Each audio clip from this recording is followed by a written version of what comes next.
ઘણા લોકો કહે છે કે તમે કેમ ગયા છો વિદેશમાં અગર તમને આવું બધું હોય તો મારું અહીંયા આવવાનું કારણ એ જે લોકો આખું બધા આવે છે એ નથી.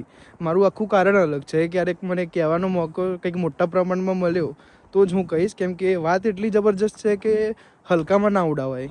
હા, હું કોઈ ખાલી વિદેશવાળા લોકો માટે એટલો ગાંડો નથી કે એમના વિશે જ ખોટું બોલી જાઉં છું. ભારતના લોકોનું પણ એવું જીવન છે કે એમને અમુક વસ્તુ કહેવી જરૂરી છે. તો મેં શરૂઆત અહીંથી કરી છે કેમ કે હું અહીંયા છું. હવે થોડા વર્ષમાં તો હું પાછો ત્યાં આવી જ જઈશ ભારતમાં, પણ જેટલો સમય છે એટલા સમય અહીંનું જે પણ દેખાય છે સાચું એ હું કહેવાનો.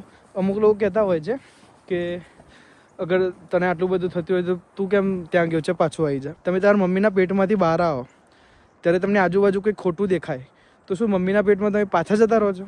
નહીં જતા રહેતા ને. કંઈક ખોટું દેખાય તો લડો. જો કે તમે તો લડતા પણ નહીં હોય, પણ આ એક સામાન્ય વાત છે કે કંઈક અહીંયા ખોટું મને દેખાઈ રહ્યું તો હું બોલવાનો. એનો એ મતલબ થોડીક ભારત પાછા આવી જાઓ, એ આવવાનું છું, પણ તમારે કહેવાથી તો હું આવવાનું નહીં. હું મારી રીતે જ્યારે મારું વ્યવસ્થા એવી જળવાઈ ગઈ, સહી થઈ ગઈ, આવી જઈશ. ગુજરાતીમાં એકદમ હટકે સાયકો થ્રિલર આ મૂવી જોવા માટે નીચે આપેલી લિંક ઉપર ક્લિક કરો અને હાલના હાલ જોઈ નાખો.